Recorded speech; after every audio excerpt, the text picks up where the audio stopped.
I would now like to give the floor to the distinguished ambassador of Algeria on behalf of the non-aligned movement. Ambassador, you have the floor, please. Thank you, distinguished co-chairs. I have the honor to speak on behalf of the non-aligned movement.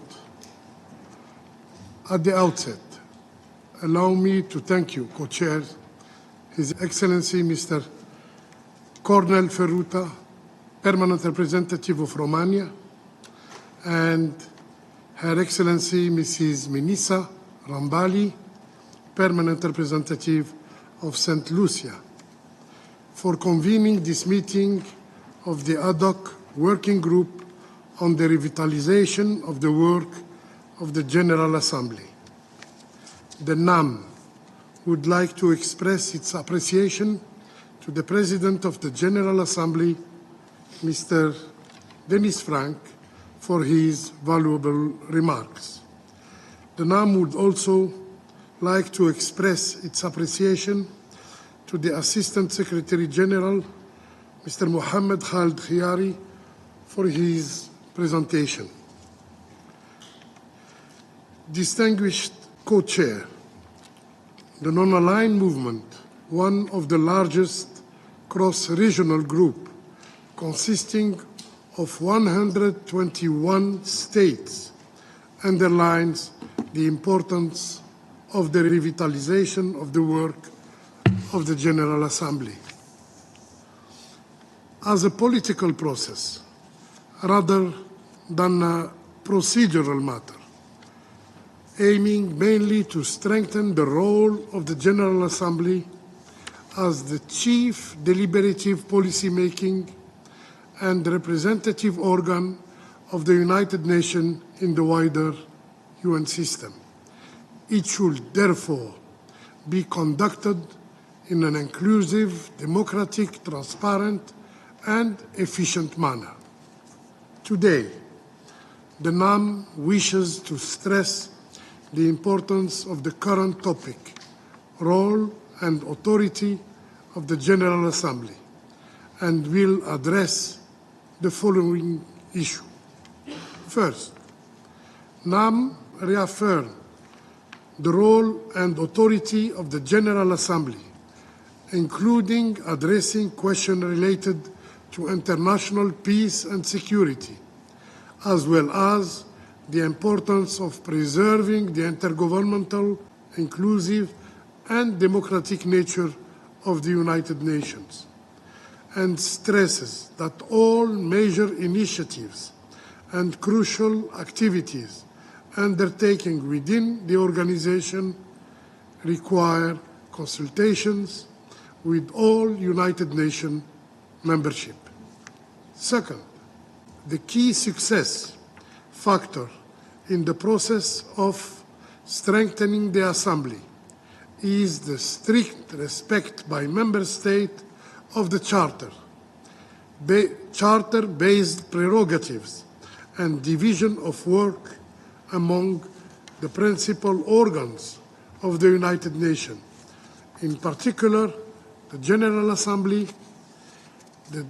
In this regard, the movement reiterates its objection to the continued encroachment by the Security Council on issues that clearly fall under the powers and prerogative of the General Assembly and its subsidiary bodies. In fact, it is the responsibility of Member States, individually and collectively, to ensure the implementation of all Charter provisions, in particular between General Assembly and Security Council. Accordingly, we believe that the Security Council, which acts on behalf of Member States, must fully observe all Charter provisions, as well as all relevant General Assembly resolutions, which clarify the relationship between the General Assembly and other principal organs. Similarly, no action by the Security Council should undermine the United Nations Charter and the role of the General Assembly. It is also fair to add that it is the responsibility of these organs to work toward a coordinated and efficient relationship in accordance with the Charter and the relevant General Assembly resolution.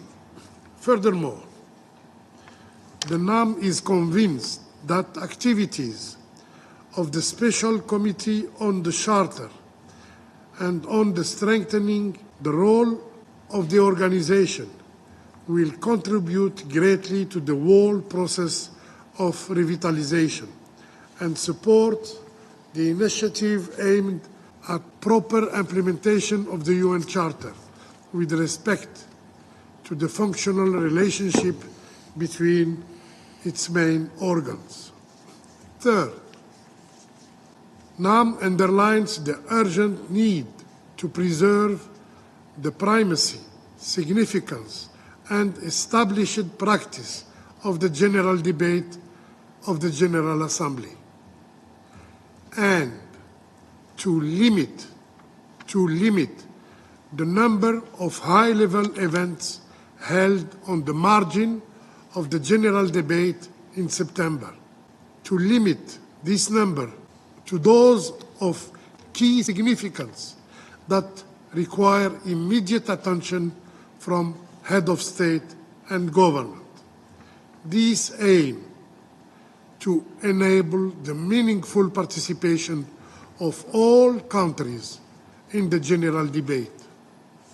In this regard, the movement called upon the President of the General Assembly, to the Member State, to the Secretary General, and head of other relevant United Nations bodies, in accordance with the Resolution 77-335 of the General Assembly, to be mindful of those aspects when planning and coordinating the event of the High-Level Week, and call Member States and the United Nations system in particular to limit the number of side events in parallel with or on the margin of the general debate. Fourth, the movement stresses the importance of implementing the General Assembly resolution on a non-selective basis, including those related to the revitalization of its work that require a follow-up and further actions, as shown in the updated inventory of Assembly resolution on the revitalization annexed to the report of the AHWG. It is worth highlighting that the implementation of some of these provisions depends on the political will of Member States, while for others, on the good faith of the Secretariat. Fifth, the NAM recognizes and stresses the importance of close cooperation among all main UN organs on substantive issues, especially coordination between the General Assembly, the Security Council, and the Economic and Social Council. In this regard, the movement welcomes the effort of the President of the General Assembly to reinforce synergy, coherence, and complementarity between the agendas of the Assembly and its main committees, and the ECOSOC and its subsidiary bodies, and also welcome convening regular meetings, interactions, and enhanced coordination between the President of the General Assembly, the Security Council, and the ECOSOC, and encourages the continuation of this practice. The NAM members reiterate the importance of timely submission of the annual report of the Security Council to the General Assembly, and, when necessary, special report to the General Assembly in accordance with Article 15 and 24 of the Charter of the UN and relevant resolution of the Assembly as an important exercise of transparency and accountability.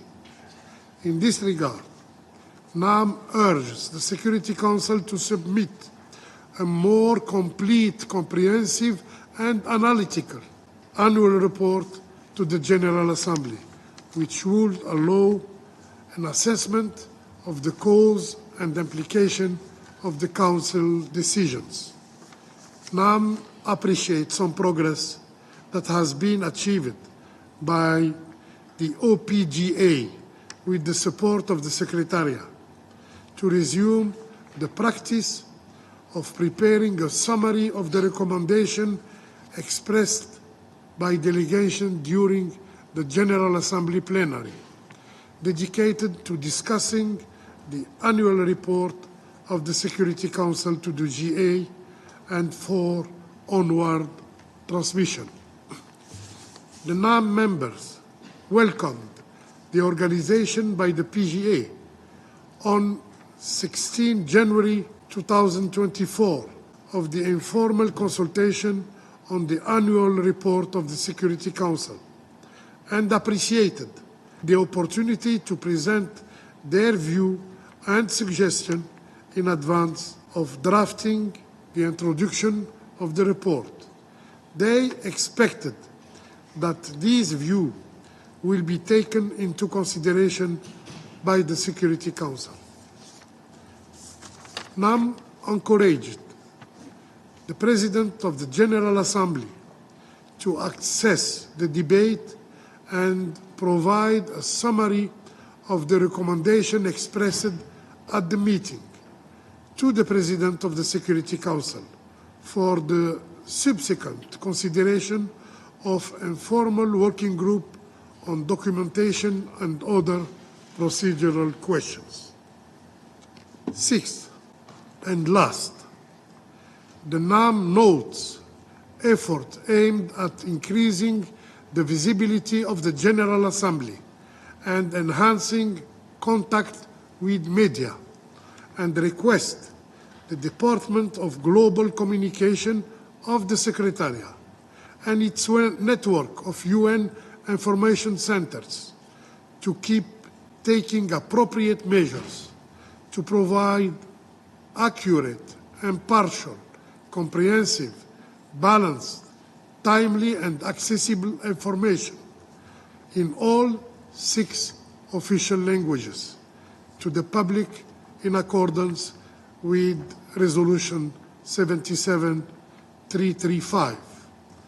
In conclusion, the NAM reaffirms its commitment to remain active and contribute positively to the entire process of debate and negotiation. I thank you, co-chairs. I thank the distinguished ambassador of Algeria on behalf of the non-aligned movement.